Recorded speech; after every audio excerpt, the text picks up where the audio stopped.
Did you know that you can connect Windows Copilot directly to your OneDrive storage? That's right.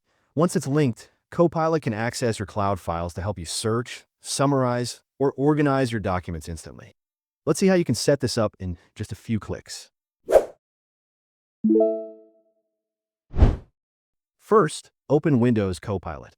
At the top of the Copilot window, click Open Sidebar.